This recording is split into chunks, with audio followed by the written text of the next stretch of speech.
ಎಲ್ಲ ಸ್ನೇಹಿತರಿಗೆ ನಮಸ್ಕಾರ. ಜ್ಞಾನಗಂಗೋತ್ರಿ ಸ್ಪರ್ಧಾತ್ಮಕ ಪರೀಕ್ಷಾ ತರಬೇತಿ ಕೇಂದ್ರ ವಿಜಯನಗರ ಬೆಂಗಳೂರು ಇವರ ವತಿಯಿಂದ ನಡೆಸುವ MCQs ಆನ್ಲೈನ್ ತರಗತಿಗಳಿಗೆ ಸ್ವಾಗತ.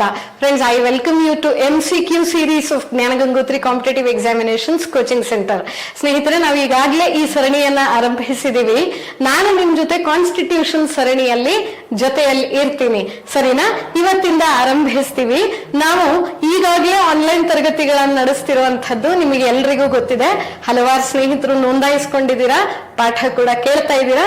ಸ್ನೇಹಿತರೆ, ಕೇಳುವ ಪ್ರಶ್ನೆಗಳು ಸರಳ ಎನಿಸಿದರು ಅದಕ್ಕೆ ವಿವರಣೆಗಳನ್ನ ನಾವು ಅತ್ಯಂತ ಹೆಚ್ಚಿಗೆ ಸ್ವಲ್ಪ ಹುಡುಕಿ ವಿಭಿನ್ನವಾಗಿ ಕೊಡ್ತೀವಿ. Friends, the given options may relate or may not be related, but all the options will be detailedly described to you, for which you may be able to write some other question on the option related if it appears in the examination. ಸ್ನೇಹಿತರ, ಪರೀಕ್ಷೆನಲ್ಲಿ ವಿಭಿನ್ನವಾಗಿ ಆ ಒಂದು ಆಯ್ಕೆಗೆ ಸಂಬಂಧಿಸಿದಂತೆ ಬಂದ್ರೆ ನೀವು ಅದಕ್ಕೆ ಕೂಡ ಪರೀಕ್ಷೆ ಬರೆಯೋದಿಕ್ಕೆ ಅಥವಾ ಅದನ್ನ ಸರಿಯಾಗಿ ಉತ್ತರಿಸೋದಿಕ್ಕೆ ಸಹಾಯ ಆಗ್ಲಿ ಅನ್ಬಿಟ್ಟು ಕೊಟ್ಟಿರುವ 4 ಆಪ್ಷನ್ಸ್ ಅಥವಾ ಆಯ್ಕೆಗಳನ್ನು ನಾವು ವಿವರಿಸ್ತೀವಿ. ಹಾಗಾದ್ರೆ ಶುರು ಮಾಡ್ಬಿಡೋಣ ಅಲ್ಲ? Yes friends, the first question is, when did the Indian Constitution come into force? Options given are 9th December 1946, 15th August 1947, 26th November 1949 and also 26th January 1950. Option is D. Notes on this: 9th December 1946, Indian Constituent Assembly met for the first time. 15th August 1947, India attained independence. 26th November 1949, India adopted the constitution. 26th January 1950, Indian constitution came into force. All the dates are too important to be remembered while beginning to understand the constitution. The meaning of adoption and enforcement are totally different. The two other options are not directly connected to the constitution. Though Constituent Assembly had the main aim of scripting our nation's own constitution, it was not the only objective. It had the responsibility of politically shaping a vast nation of diversities into one country. ಸ್ನೇಹಿತರೆ, ಇದೇ ಪ್ರಶ್ನೆಯ ಕನ್ನಡ ಅವತರಣಿಕೆಯನ್ನ ನೋಡ್ಬಿಡೋಣ. ಭಾರತೀಯ ಸಂವಿಧಾನ ಯಾವಾಗ ಜಾರಿಗೆ ಬಂದಿತ್ತು?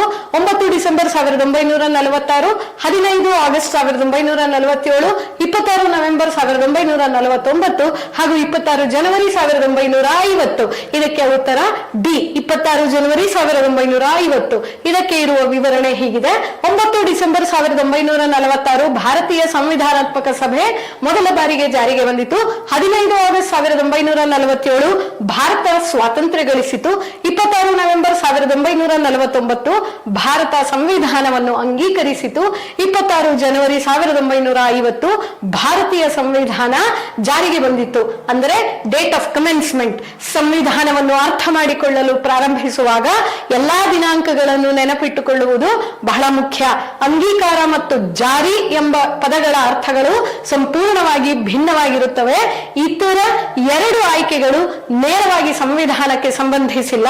ಸಂವಿಧಾನ ಸಭೆಯು ನಮ್ಮ ರಾಷ್ಟ್ರದ ಪ್ರತ್ಯೇಕ ಸಂವಿಧಾನವನ್ನು ಬರೆಯುವ ಮುಖ್ಯ ಗುರಿಯನ್ನು ಹೊಂದಿದ್ದರೂ ಅದೊಂದೇ ಉದ್ದೇಶವಾಗಿರಲಿಲ್ಲ.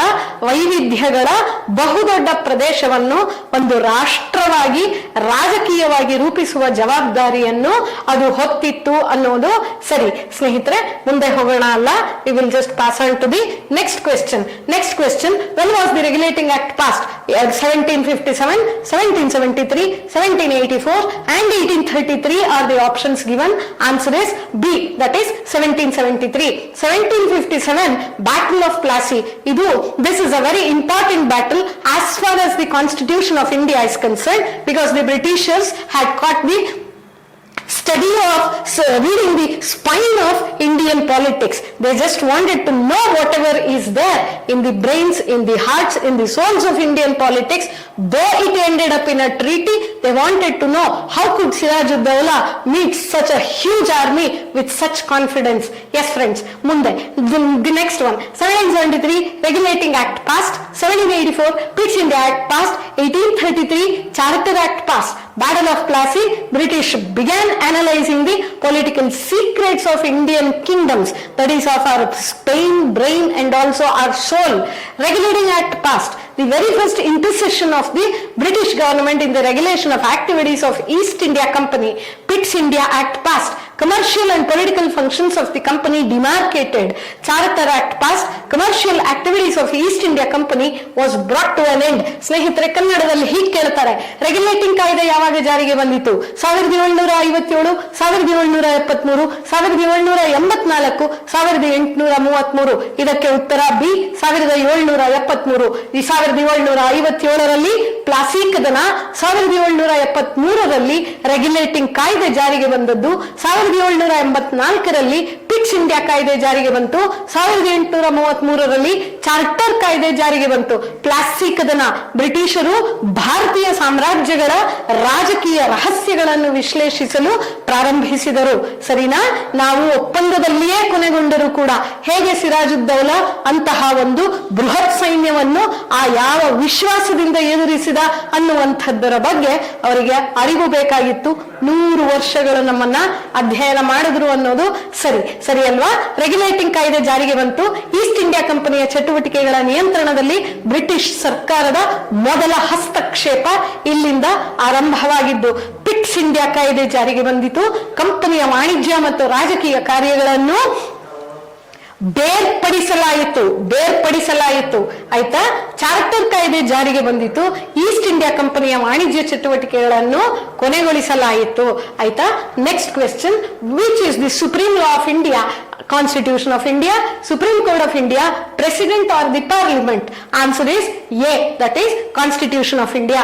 Constitution of India notes ಹೇಳುತ್ತೆ Supreme Law of India, Supreme Court of India, interpreter of Constitution which can never surpass Constitution. President is also a part of Parliament.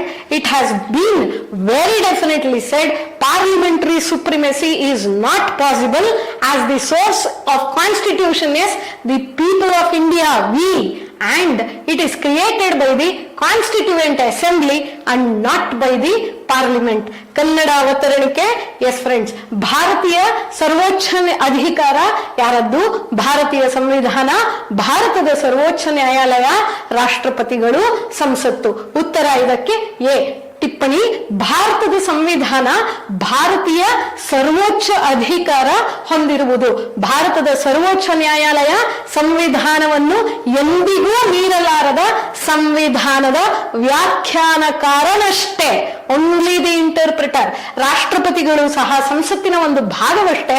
ಸಂಸತ್ತಿನ ಪ್ರಾಬಲ್ಯವು ಸಾಧ್ಯವಿಲ್ಲ ಎಂದು ಸ್ಪಷ್ಟವಾಗಿ ಹೇಳಲಾಗಿದೆ. ಏಕೆಂದರೆ ಸಂವಿಧಾನದ ಮೂಲವು ಭಾರತದ ಪ್ರಜೆಗಳು ಮತ್ತು ಅದನ್ನು ರಚಿಸಿದ್ದು ಸಂವಿಧಾನಾತ್ಮಕ ಸಭೆಯೇ ಹೊರತು ಸಂಸತ್ತಲ್ಲ ಅಲ್ವಾ? ಮುಂದೆ ಹೋಗೋಣ ಅಲ್ಲ? ಎಸ್ ಫ್ರೆಂಡ್ಸ್, ಮುಂದೆ who is the chief architect of the Indian constitution? Options are Babu Rajendra Prasad, Sachchidananda Sinha, doctor BR Ambedkar, Jawaharlal Nehru. Notes for this: Babu Rajendra Prasad, first elected president of constituent assembly of India. Sachchidananda Sinha, first president of constituent assembly of India. Doctor BR Ambedkar, chairman of the drafting committee of constitution. Jawaharlal Nehru, member of constituent assembly of India. Dr. Baba Saheb Ambedkar handing over the final draft of Indian Constitution to the President of the Constituent Assembly, Dr. Babu Rajendra Prasad, on 25th of November 1949. That is the picture you see here on this side. Yes friends, moving for the Kannada version. ಭಾರತೀಯ ಸಂವಿಧಾನದ ಮುಖ್ಯ ಶಿಲ್ಪಿ ಯಾರು? Babu Rajendra Prasad, Sachchidananda Sinha, doctor BR Ambedkar ಹಾಗೂ ಜವಾಹರ್ಲಾಲ್ ನೆಹರು. ಇದಕ್ಕೆ ಉತ್ತರ C. Babu Rajendra Prasad Bharat ಸಂವಿಧಾನ ಸಭೆಯ ಮೊದಲ ಚುನಾಯಿತ ಅಧ್ಯಕ್ಷರು. ಸಚ್ಚಿದಾನಂದ ಸಿನ್ಹಾ ಭಾರತದ ಸಂವಿಧಾನದ ಸಂವಿಧಾನ ಸಭೆಯ ಮೊದಲ ಅಧ್ಯಕ್ಷರು. ಡಾಕ್ಟರ್ BR ಅಂಬೇಡ್ಕರ್ ಸಂವಿಧಾನದ ಕರಡು ಸಮಿತಿಯ ಅಧ್ಯಕ್ಷರು. ಜವಾಹರ್ಲಾಲ್ ನೆಹರು ಭಾರತದ ಸಂವಿಧಾನ ಸಭೆಯ ಸದಸ್ಯರು. ಡಾಕ್ಟರ್ ಬಾಬಾ ಸಾಹೇಬ್ ಅಂಬೇಡ್ಕರ್ ಅವರು ಭಾರತೀಯ ಸಂವಿಧಾನದ ಅಂತಿಮ ಕರಡನ್ನು ಸಂವಿಧಾನ ಸಭೆಯ ಅಧ್ಯಕ್ಷ ಡಾಕ್ಟರ್ ರಾಜೇಂದ್ರ ಪ್ರಸಾದ್ ಅವರಿಗೆ 1949 ನವೆಂಬರ್ 25ರಂದು ಹಸ್ತಾಂತರಿಸಿದರು. ನಾವು ಹಿಂದಿನ ಸ್ಲೈಡ್ ನಲ್ಲಿ ಚಿತ್ರವನ್ನು ನೋಡಿದ್ವಿ. Coming to the fifth question, who was the constitutional legal adviser? BN Rao, HC Mukherjee, JV Kripalani and GV Mavalankar are the options given. The answer is A. Yes.